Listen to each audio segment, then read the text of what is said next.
It's time for your special edition of Politicat. Happy November 8th. Election night is here, and we are ready to go as the results start to come in. Lori Lipson is my co-host, along with Scott Felix joining us later tonight. I'm T. Statman. Welcome to the U of A Election Night headquarters, only on UATV.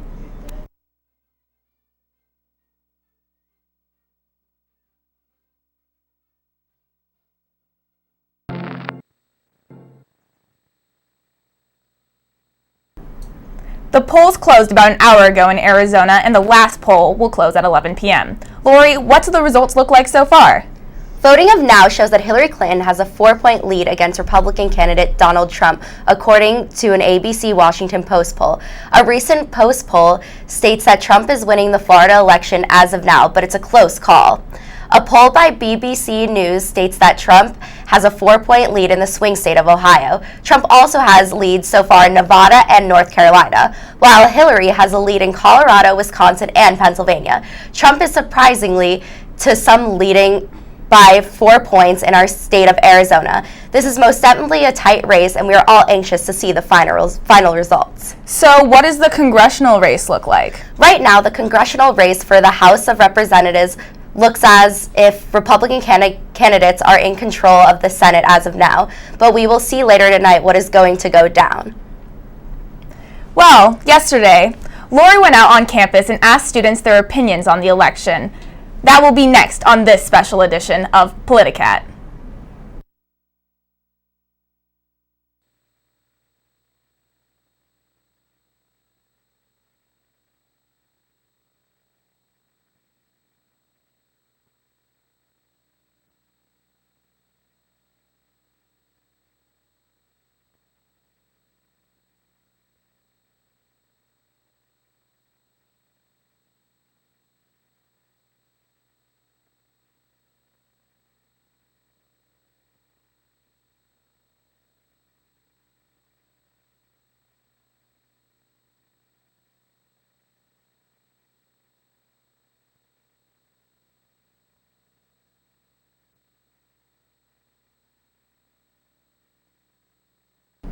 Yesterday, I went out on campus and asked students what their opinion is on the national election. Here's what they had to say. Hi, I'm Lori Lipson, and welcome to the walkthrough. We're going to be asking students on the UA Mall about their opinions about the election.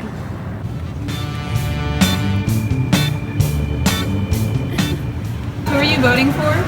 Trump. Hillary Clinton. I'm voting for Hillary Clinton. Why do you think voting is important?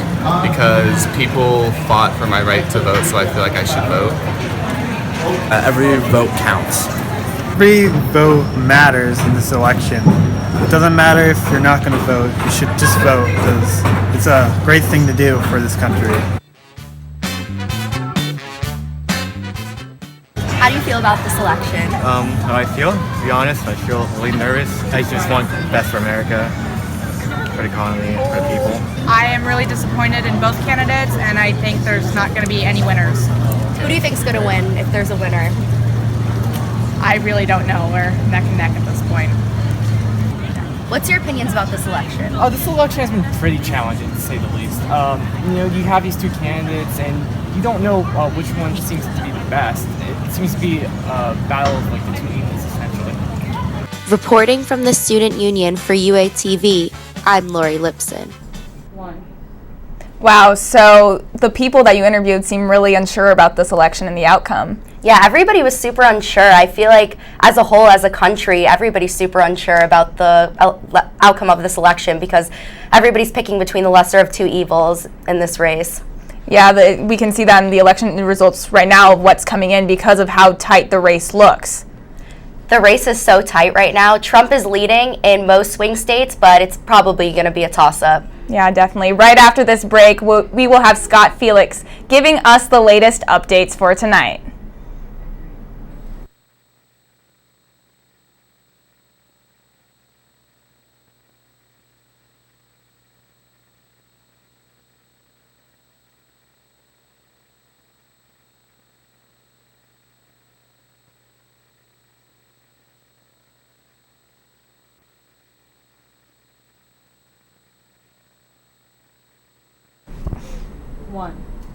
Welcome back to this edition of Politicat. We have Scott Felix joining us. He is the opinions editor for the Daily Wildcat. What's the state of the race so far? Well, right now, the most surprising thing has been actually how close the race is. A lot of people are concerned that the race is turning a lot of more swing states blue or swing states red that we thought were going to end up being blue. Another big thing was the Arizona possibly turning blue, but it doesn't look like that's going to play out. Seems as if right now, after the recent Hillary Clinton email investigation leak, or investigation news bombshell, there's going to be a pretty significant outpouring of support for Trump in this state. So Florida is a key state in this election, and it was started out to be blue, and then the polls were saying blue, and then it looks like it's coming out to be red tonight. Right now, we're seeing that Trump is going to win in Florida. He's well ahead of Hillary by about 100,000 votes, and at last check, 95% of the vote was in. So Trump should take this one. Yeah, I just read New York Times came out with a poll that Hillary was behind Trump in Florida. In Florida, right. Yeah, it said 95% chance Trump's going to win. What the states we'll be wanting to look at now are probably California, which we can say will reliably go to Clinton, offer her a pretty big boost in the polls. Other states that we're likely to see go to Clinton are going to be New Mexico, and most of our coastal states, Oregon and Washington too. So when those states' numbers start to come in, we'll see Clinton's numbers jump. Going back to the FBI investigation, wasn't that dropped? Didn't the FBI decide to drop that? Yes, that bombshell came through pretty late in the race, about 8 days before voting started. FBI Director James Comey came out with a letter to the Republican members of the Senate and House, actually, that said they had found new emails on Anthony Weiner's computer during their investigation of his possible sexting to teenagers, which was sort of a bad way to find your emails, I guess. But that actually didn't change any of the results of their investigation. So do you think the new developments in the scandal affected election results thus far? I think they absolutely affected election results. That bombshell, especially coming from the director of the FBI 8 days before the election, has definitely shifted polling.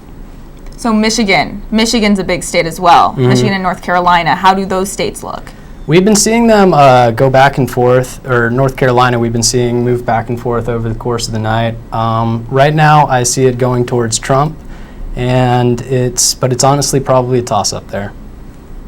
Arizona's a big state. It was seen as supposedly going to be a swing state, but now it's not.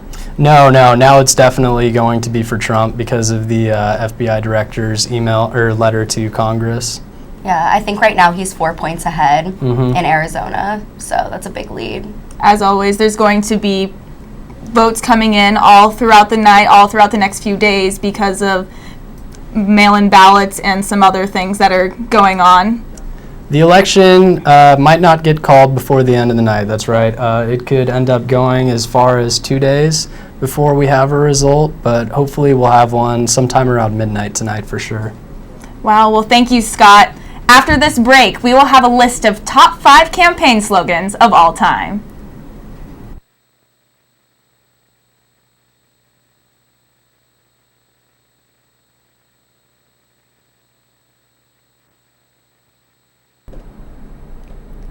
Welcome back to Politicat. Political slogans are important to the politicians who need to make a name for themselves. So we are complied to list top 5 of our favorites.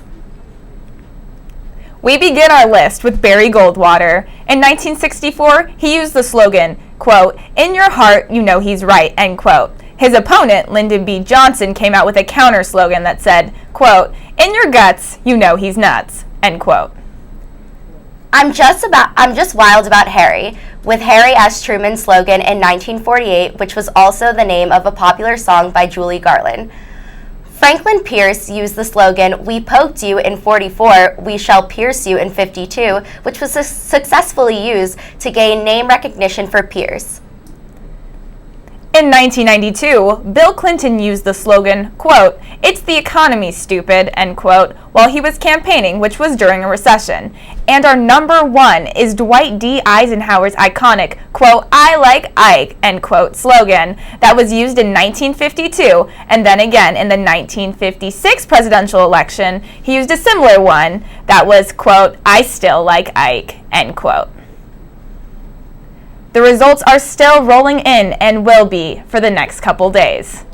However, the projected presidential winner looks like it's too close to call.